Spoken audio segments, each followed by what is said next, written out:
làm cute này. Ừ.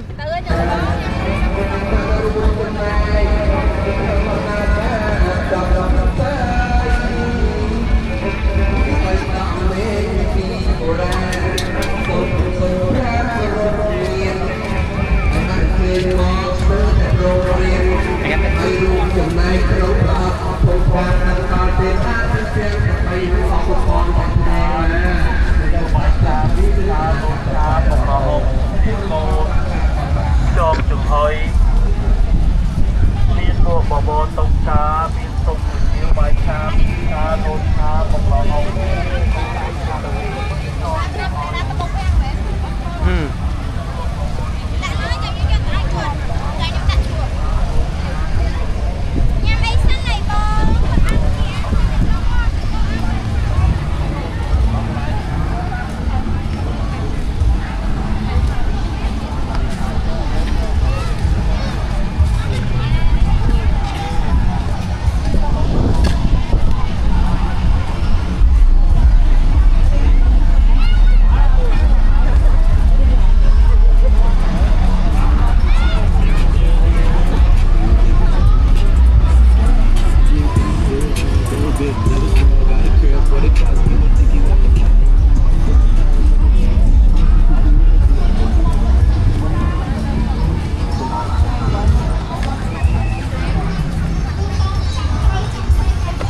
มទាំងអស់ដែលបានធ្វើការពលីជីវិតដើម្បីបុព្វហេតុការពារមិត្តភាពសូមទ្រព្យអញ្ជើញ Next, I would like to respectfully invite Your Excellency, guest of honor, and the entire ceremony to please stand up for the national anthem of Kingdom of Cambodia. Then, continue to stand tall and join a moment of silence as we take this time to pay our deepest respect to sacrifices of all the frontline forces for the sake of nation. ប្រងព្រៀបគោរពទង់ជាតិនៃព្រះរាជាណាចក្រកម្ពុជាគោរព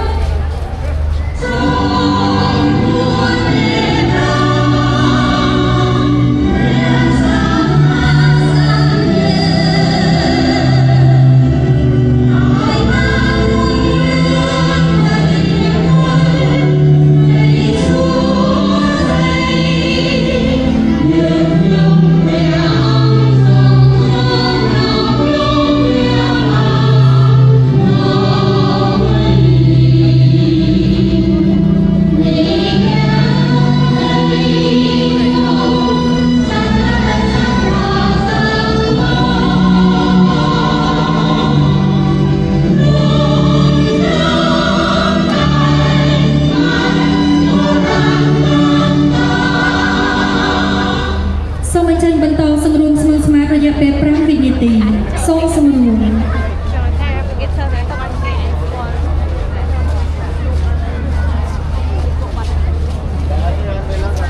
សូមគោរពអរគុណនិងសូមអរគុណសូមមេត្តាអញ្ជើញសម្រួលអរិយាបថ Thank you very much. Please kindly be seated.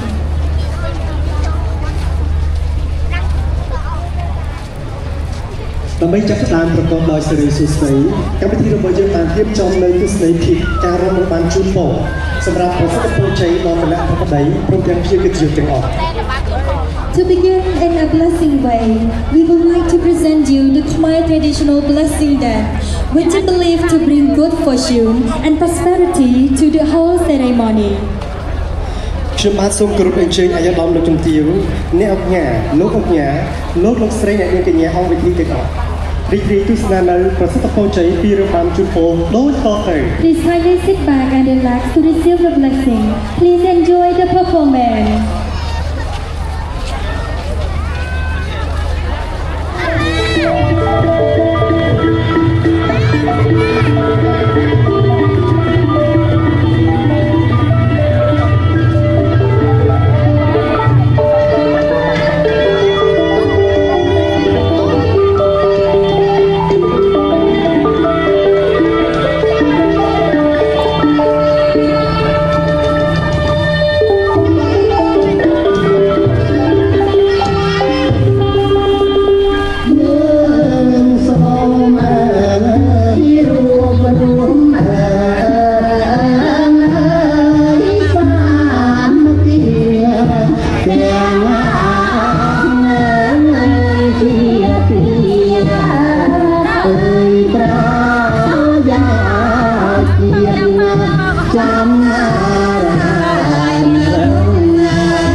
ចានគុណយ៉ាងជ្រាលជ្រៅដល់នីតិការីដ៏ស្រស់ស្អាតរបស់យើងសម្រាប់ការសម្ដែងរបាំជូនពរយ៉ាងល្វត់ល្វន់គួរឲ្យស្ងាត់ពិសាជូនទៅដល់អង្គពិធីនេះល្ងាចនេះ Thank you so much for our beautiful dancer for your elegant and great performance. អង្គពិធីទាំងមូលជាទីគោរពសម្រាប់កម្មវិធីជាបន្តគឺយើងចាក់បង្ហាញនៅវីដេអូយុទ្ធនាការទស្សនាកម្មវិធីនៅរដូវកាលបន្តដើម្បីស្វែងរកកាន់តែច្បាស់អំពីកម្រងធម្មជាតិនិងសកម្មភាពទេសចរណ៍នៅក្នុងរដូវកាលនេះ Next up, we would like to present a video to visit Cambodia Clean Station campaign to get deeper understanding of the nature, beauty, and tourism activity during this station. សូមគោរពអញ្ជើញទស្សនាការនេះចា៎ We would like to respectfully invite you to watch the following video. Thank you.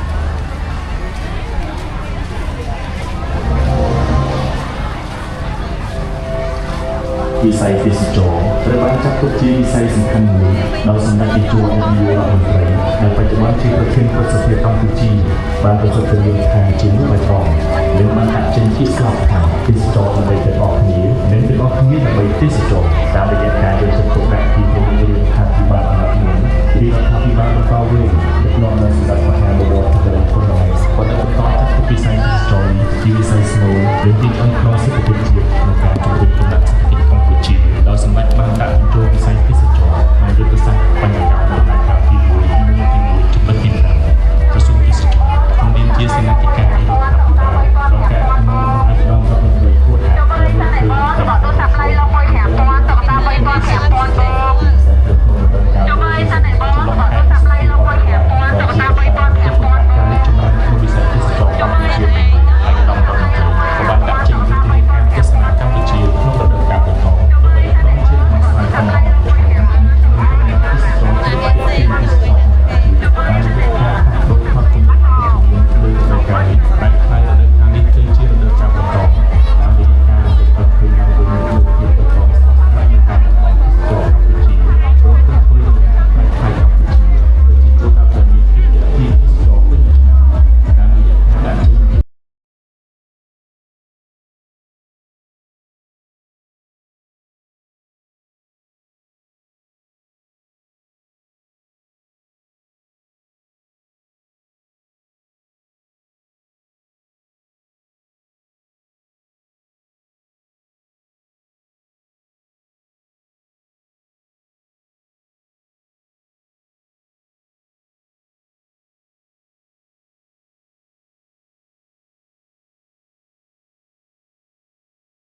ទេ